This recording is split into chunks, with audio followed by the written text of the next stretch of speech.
Hello guys, good evening everyone. I'm Shreya from Kerala University, Hyderabad. Today we are learning two interesting topics which are single and multi-layer perceptron. Before learning single and multi-layer perceptron, we'll go through perceptron, what it basically means. Perceptron is the simplest form of neural network and it consists of a single neuron with the adjustable synaptic weights and bias. It performs classification with only two classes. It follows perceptron convergence theorem. Patterns are drawn from two linearly separable classes. During training, the perceptron algorithm converges and positions a decision surface in the form of hyperplane between two classes by adjusting the synaptic weights. With more than one neuron at output layer, we may correspondingly form classification with more than two classes which are linearly separable.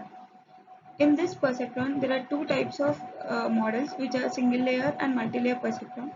Where single layer perceptron can learn only linearly separable patterns and multi-layer perceptron, which is also known as feed-forward neural networks, with two or more layers have the greatest processing power.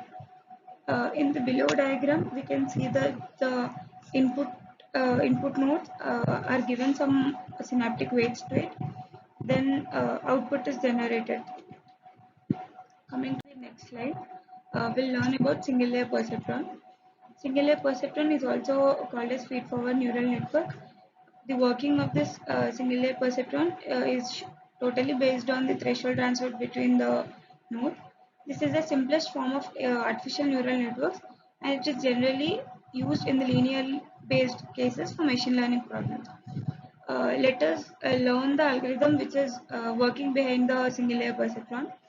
In single layer perceptron, first the weights to each input are assigned. For each input layer, the weight is assigned to the corresponding input node, and then the threshold value is assigned to it randomly for the layers. Now this single layer perceptron sums all the weights which are inputted, and if the sum is above threshold value, then the network is activated. If the calculated value is matching the desired value, then the model will be successful. If not, then backpropagation technique is involved in this. Error need to be calculated using this below formula, and the weights need to be adjusted again. As you all can see in this below diagram, input layers are given like x1, x2, x3, and the weights corresponding to it are w1, w2, and w3. And according to the sum of the products of w1 x1, w2 x2, and w3 x3, if the whole product, if the whole value, if we get as greater than 0, then we'll have the final output as 1 or else 0, which is also the output y. Coming to the next slide, we have perceptron weight adjustment thing, where we will learn about the weight adjustment in the single layer perceptron. Equation for the weight adjustment in single layer perceptron is delta W is equal to learning rate into predicted output and input data. Since this network model works with the linear classification and if the data is not linearly separable, then the model will not show the proper result. That is, it should only be the linearly separable data. Single layer perceptron is a simple neural network which consists of only one layer. The single layer computational of perceptron is the calculation of sum of the input vector with the value multiplied by the corresponding weight vector corresponding to it. The displayed output value will be the input of the activation function. That is, in this below diagram, we can see there are four inputs x1, x2, x3, x4, and the weights corresponding to it are w1, w2, w3, w4. And here in this process, we'll do the summation where it is equal to wixi plus base, where wixi is nothing but the summation of the products w1 x1, w2 x2, w3 x3, so on. And according to the value we get here, according to the value we get in this summation, activation function output will be based on that. If we get less than 0, then the value will be 0. If we get greater than 0, then the value will be 1 in the output. That will be the value of the activation function.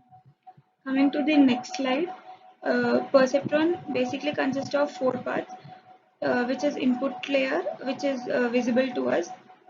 The input layer of the perceptron is made of artificial input neurons and takes the initial data into the system for further processing. And then weights and bias.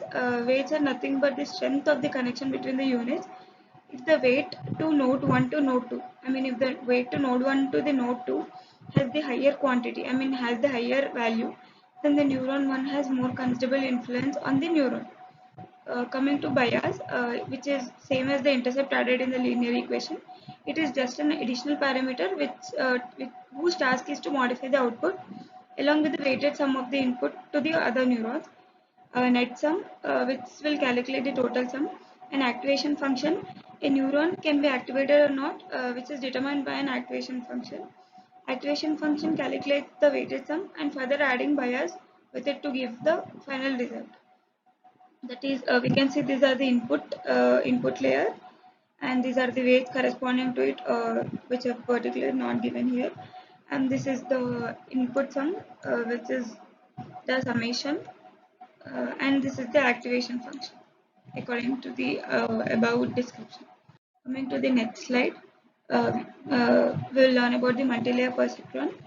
Basically, multilayer perceptron defines the most complex architecture, which follows the feed-forward artificial neural networks that generates a set of outputs from the set of inputs. An MLP is characterized by several layers. We know that input layer, hidden layer, and output layer are characterized in the multilayer perceptron, and between the connected as directed graph between the input nodes, connected as directed graph between the input and output layers. MLP uses backpropagation for training the network. MLP is deep learning method. And then multilayer perceptron defines the most complex architecture of ANN. It is substantially formed from multiple layers of the perceptron. TensorFlow is very popular deep learning framework released by this, and this notebook will guide a build to a neural network with this library. And then MLP networks are used for supervised learning format. A typical learning algorithm for MLP is also called backpropagation algorithm.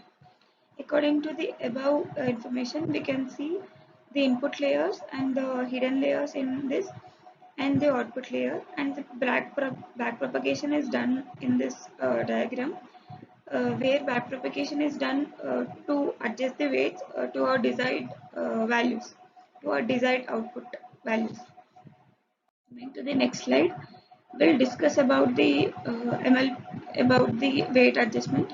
MLP are composed of neurons called perceptrons. So before explaining the general structure of MLP, we'll go through the perceptrons and the weights corresponding to it. Perceptron receives n features as input, which are x1, x2, x3, and each of these features is associated with the weight respectively. Like if we have x1, x2, x3, we have the weights corresponding to it, w1, w2, w3. Then the input features are passed on to the input function u, which computes the weighted sum of the input features, which is now u of x is the summation of wi xi, which is w1 x1 plus w2 x2 plus w3 x3, so on. How many input layers we have, then it will be summation of this all. The result of this computation is then passed on to an activation function. That is, this function u of x will be passed to the value of the u of x will be passed to the activation function f, which will produce the output of the perceptron. In the original perceptron, the activation function is a step function. That is, if the value of u is passed to the f of x, then the value will be 1 if the u of x will be greater than 0, and 0 if the u of x will be less than 0. Coming to the next. Thank you.